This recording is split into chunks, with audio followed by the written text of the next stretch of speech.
je suis adepte de la thèse théocratique du pouvoir. C'est-à-dire? C'est-à-dire que le pouvoir vient de Dieu.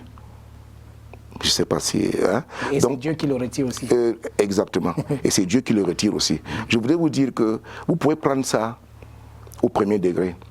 J'avais été très intéressé dans les années 91 par un duo de politiciens d'Algérie. À l'époque, j'étais étudiant. Abbassi Madani et Ali Belhaj. Ils sont entrés en politique avec beaucoup d'ancrage, avec beaucoup de violence, en utilisant la démocratie. Ce qui m'avait beaucoup intéressé, c'est le plus jeune qui faisait des prêches extraordinaires, Ali Belhaj, qui avait à peine 35 ans. Et dans une de ses sorties, il avait dit ceci aux gens, que la démocratie, c'est l'expression du... c'est le pouvoir du peuple par le peuple.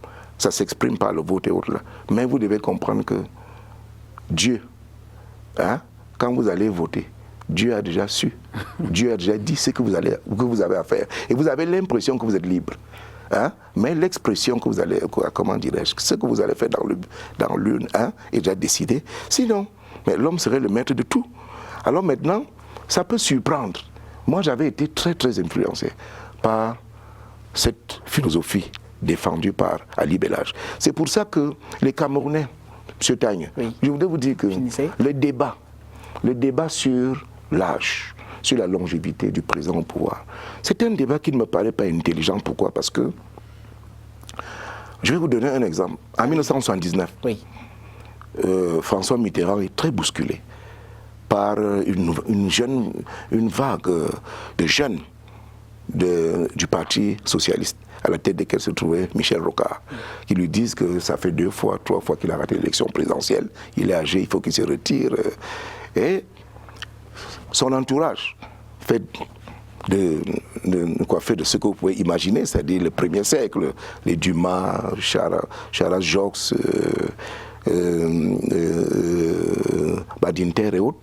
Bon, ils sont tous déboussolés. Et ça parce qu'il y avait une véritable pression au congrès de Metz.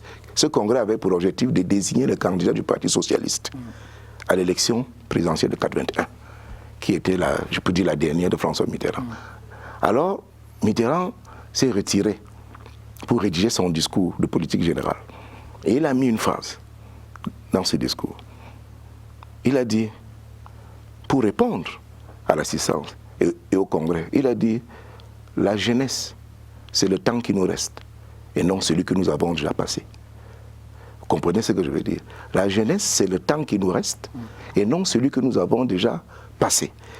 Alors, cette phrase a retourné toute l'assistance. Et c'est comme ça que François Mitterrand est élu, désigné candidat du Parti socialiste pour l'élection présidentielle de 81, qu'il va gagner. Je voudrais dire que les débats sur l'âge, sur le destin des hommes, c'est des débats qui ne nous appartiennent pas. J'ai commencé par vous dire que le président de la République, à l'observation, est un homme en santé, est un homme lucide. Ça veut dire que ceux qui demandent au président de se présenter sont convaincus qu'il a encore quelque chose à apporter au Cameroun. Maintenant, la décision lui appartient. La décision lui appartient, mais nous, on a déjà... Il n'a encore rien dit. Alors...